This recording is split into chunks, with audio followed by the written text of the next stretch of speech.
तोशाम में आज रक्तदान शिविर में 80 रक्तदाताओं ने किया रक्तदान। मुख्य अतिथि के रूप में पहुंची अनीता कुंडू ने प्रशंसा पत्र देकर रक्तदाताओं को किया सम्मानित। हरियाणा वीर एवं शहीदी दिवस पर तोशाम की जाट धर्मशाला में रक्तदान शिविर का आयोजन किया गया, जिसमें 80 रक्तदाताओं ने रक्तदान कर शहीदों को श्रद्धांजलि अर्पित की। कार्यक्रम में मुख्य अतिथि के रूप में प्रसिद्ध पर्वतारोही अनीता कुंडू ने शिरकत की और युवाओं को रक्तदान करने हेतु और देश व समाज हेतु संघर्षशील रहकर अग्रसर रहने का संदेश दिया। इस मौके पर विशिष्ट अतिथि के रूप में बीरण के सरपंच महोदय जोगिंदर जी फोगाट जी ने शिरकत की। कार्यक्रम के संयोजक डॉक्टर सुनीता जनावा ने आए हुए अतिथियों का स्वागत किया। सुनीता जनावा ने कहा कि युवा लगातार रक्तदान शिविर में अपना योगदान दिया। तोशाम में यह दूसरा रक्तदान शिविर है जिसमें 80 से ज्यादा रक्तदाताओं ने रक्तदान किया, जिसमें महिलाओं ने भी विशेष रूप से रक्तदान किया। कार्यक्रम में मुख्य अतिथि के रूप में पहुंची पर्वतारोही अनीता कुंडू ने युवाओं को नशे से दूर रहकर रक्तदान के क्षेत्र में और समाज हित में अपना योगदान देने की अपील की और उन्होंने कहा कि आज देश का युवा लगातार देश की उन्नति में अपना योगदान दे रहा है।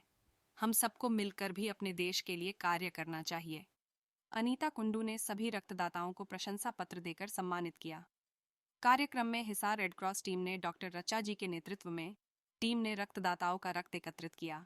कार्यक्रम में शहीद भगत सिंह युवा क्लब, ग्राम पंचायत तोशाम, जाट धर्मशाला व युवा साथियों व आसपास के गांव गणमान्य व्यक्ति मौजूद रहे। सिटी हलचल सिवानी के लिए मनोज जांगड़ा की रिपोर्ट।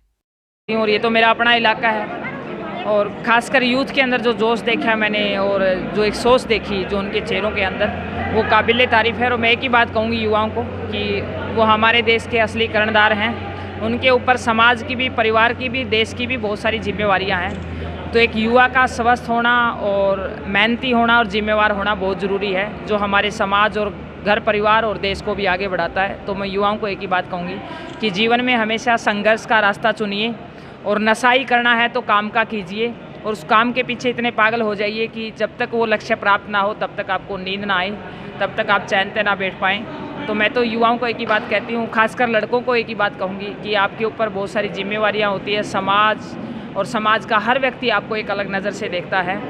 बेटियां तो वैसे ही जिम्मेवार होती हैं, लेकिन बेटों को जिम्मेवार होने की बहुत तकड़ी ज़रूरत है, क्योंकि खासकर समाज के बहुत सारे बाहर के काम है वो पुरुष ही करता है। तो पुरुषों का समाज के प्रति जागरूक होना और मजबूत होना बहुत मायने रखता है। शाम के समय आप गांव-गांव जाकर जागरूकता अभियान चला रही हैं, न्यूज़ में किस प्रकार का योगदान युवाओं का आप गांव-गांव में मिल रहा है? देखिए, मैं बेटियों की शिक्षा को लेकर भी, नारी शक्ति को लेकर के भी बहुत सारे कार्यक्रम कर रही हूँ। उसके साथ साथ सबसे जो मेन विषय है, समाज की बहुत सारी कुरीतियाँ हैं, चाहे वो स्वच्छता अभियान है, चाहे वो महिला सशक्तिकरण का विषय है, लेकिन खासकर ड्रग्स को लेकर के, क्योंकि आज का जो यूथ है, आप जब गांव टू गांव, डोर टू डोर जब मेरी पूरी टीम जाती है तो हर एक घर छोड़ के एक आपको ड्रग्स का बच्चा मिल जाता है। और खासकर ग्रामीण परिवेश में भी और शहरों में भी उस ड्रग्स की पहचान नहीं है कि ये कैसा नशा है। बच्चा एकांत में रहना शुरू हो जाता है, बच्चा परिवार से कट जाता है, समाज से कट जाता है और धीरे धीरे।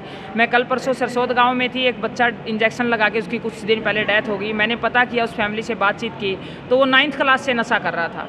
तो परिवार को पता ही नहीं है बच्चा 9th क्लास में कब नशे में आ गया है। तो ये बहुत ही गंभीर विषय है। अगर हमने समाज में जागरूकता, मैं जागरूकता अभियान को लेकर के आगे बढ़ रही हूँ, अगर हमने समाज के अंदर जागरूकता अभियान नहीं चलाए तो मेरा ये मानना है कि समाज बहुत सारी बीमारियां उसको जकड़ लेंगी। आज भी घरेलू हिंसा, दहेज प्रथा, गृह कलह, पता नहीं कितनी सारी ऐसी वो हैं जो समाज टूटता जा रहा है। तो मेरा मकसद है कि वो अटल जियों की 2 लाइनें हैं वो जो हमेशा मैं हर मंच से भी दोहराती हूँ कि सरकारें आएंगी जाएंगी, पार्टियां बढ़ेंगी टूटेगी, लेकिन मेरा देश बचना चाहिए, समाज बचना चाहिए। समाज मजबूत होगा तो हमारा देश मजबूत होगा।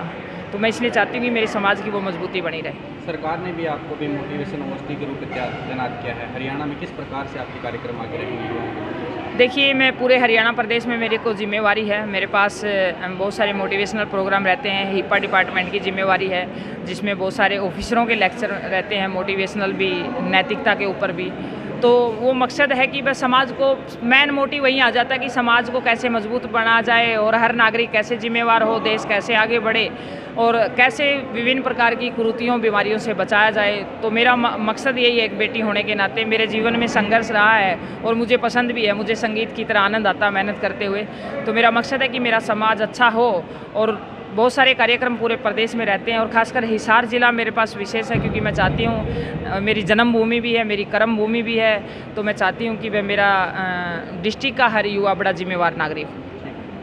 युवाओं के जी, मैं सबसे पहले तो हरियाणा वीर और शहीदी दिवस की